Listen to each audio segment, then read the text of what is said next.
Hello guys, ഇത് ഇന്നലത്തെ video ആണ് കേട്ടോ. എനിക്ക് ഇന്നലെ വീഡിയോ അപ്ലോഡ് ചെയ്യാൻ പറ്റിയില്ല, കാരണം കുറച്ചധികം തിരക്കിലായിരുന്നു കേട്ടോ.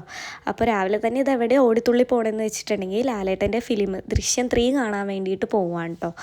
അപ്പോൾ ഫാൻ ഷോയ്ക്ക് പോവാണ്. ഹസ്ബൻഡ് തലേ ദിവസം വിളിച്ചിട്ട് ചോദിച്ചു, ഒരു ടിക്കറ്റ് ഉണ്ട്, ഈ വരുന്നോയെന്ന് ചോദിച്ചു. അപ്പോൾ ഞാൻ പറഞ്ഞു വൈ നോട്ട്, ഞാൻ എന്തായാലും വരുന്നുണ്ടെന്ന് പറഞ്ഞിട്ട് അങ്ങനെ പോയതാണ്. എൻ്റെ ജീവിതത്തിൽ ആദ്യമായിട്ടാട്ടോ ഞാൻ ഫാൻ ഷോയ്ക്ക് പോകുന്നത്. ഫാൻ ഷോയ്ക്ക് തന്നെയല്ല, ഞാൻ ഫിലിമിന് തന്നെ പോകുന്നത് എൻ്റെ മാരേജിന് ശേഷമാണ് ഫിലിം കാണാൻ തിയേറ്ററിൽ പോയി തുടങ്ങിയത്. അങ്ങനെ ഞങ്ങൾ അവിടെ എത്തി. അപ്പോൾ നല്ല തിരക്കുണ്ടായിരുന്നു കേട്ടോ. അതായത് നമ്മൾ ഇരുന്ന തിയേറ്ററിലെ ഫുൾ സീറ്റ് ഫുള്ളായിരുന്നു, ഫില്ലായിരുന്നു.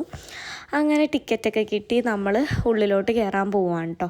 പിന്നെ ഞാൻ കുട്ടീനെ കൊണ്ടുപോയിട്ടുണ്ടായിരുന്നില്ല, കാരണം ഫാൻ ഷോയി അല്ലേ, നല്ല തിരക്കും ഒച്ചയും ബഹളമൊക്കെ ആയതുകൊണ്ടിട്ട് കുട്ടീനെ കൊണ്ടുപോകണത് നല്ലതല്ല എന്ന് എന്നോട് പറഞ്ഞത് കൊണ്ട് ഞാൻ കൊണ്ടുപോയില്ല. അങ്ങനെ അച്ഛൻ്റെ അമ്മയുടെ അടുത്ത് ഏൽപ്പിച്ചു. അങ്ങനെ ഫിലിം തുടങ്ങി. ആദ്യത്തെ ഒരു പാർട്ടൊക്കെ, അതായത് ആദ്യത്തെ പാർട്ട് ഇങ്ങനെ വെറുതെ ഇങ്ങനെ കാണിച്ച് സ്ക്രീനിൽ പോവാണ് കേട്ടോ. അത് കഴിഞ്ഞിട്ട് പിന്നെ ഇൻ്റർവെല്ലായി. ഫിലിമിനെ കുറിച്ച് പറയുകയാണെങ്കിൽ നല്ലൊരു ഫിലിം തന്നെയായിരുന്നു കേട്ടോ. ലാലേട്ടൻ ഫാൻസിനൊക്കെ എന്തായാലും ഇഷ്ടപ്പെടുന്ന ഫിലിമാണ്. അങ്ങനെ പിന്നെ ഞങ്ങൾ നേരെ വീട്ടിലെത്തി കഴിഞ്ഞപ്പോൾ ഒരു മഴവില് കണ്ടിട്ടോ. അങ്ങനെ വെറുതെ വീഡിയോ എടുത്താണ്. പിന്നെ ഞാൻ കുറച്ചധികം നേരം കിടന്ന് ഉറങ്ങി.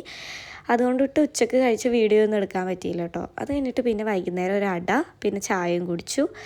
അത് കഴിഞ്ഞിട്ട് പിന്നെ നമ്മൾ വൈകുന്നേരം കുട്ടീൻ്റെ പ്രീ ബർത്ത്ഡേ ഷൂട്ടിനുള്ള കോസ്റ്റ്യൂം പർച്ചേസ് ചെയ്യാൻ വേണ്ടിയിട്ട് പോയിട്ടോ.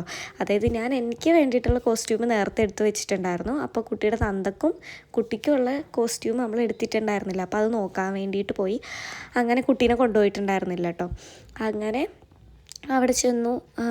ഏട്ടന് ഷർട്ട് കിട്ടി കേട്ടോ.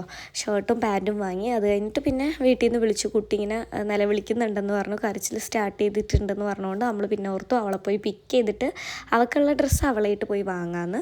അങ്ങനെ 2-3 കടയിൽ കയറി, അവൾക്കുള്ള ഡ്രസ്സ് കിട്ടിയില്ല. പിന്നെ ഞങ്ങൾ KMTയിൽ പോയി. അവിടെ പോയിട്ടും കിട്ടിയില്ല. അവിടെ ചെല്ലുമ്പോൾ ഒരു 3000 രൂപയുടെ ഡ്രസ്സൊക്കെ കാണിച്ചിരുന്നു. ഒറ്റ യൂസിന് എന്തിനാ 3000 രൂപയുടെ ഡ്രസ്സൊന്നും ഓർത്തിട്ട് ഞാൻ വേണ്ടാന്ന് പറഞ്ഞു.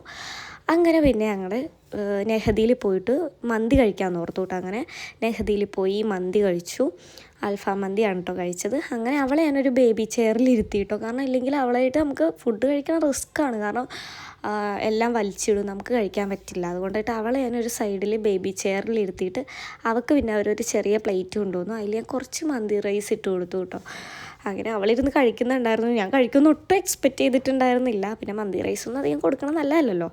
പിന്നെ അതൊക്കെ കഴിച്ചു. പിന്നെ തിരിച്ച് വീട്ടിൽ വന്നു കേട്ടോ. അപ്പോൾ ഇന്നലത്തെ വീഡിയോ ഇത്രേ ഉള്ളൂ കേട്ടോ. Okay, thank you.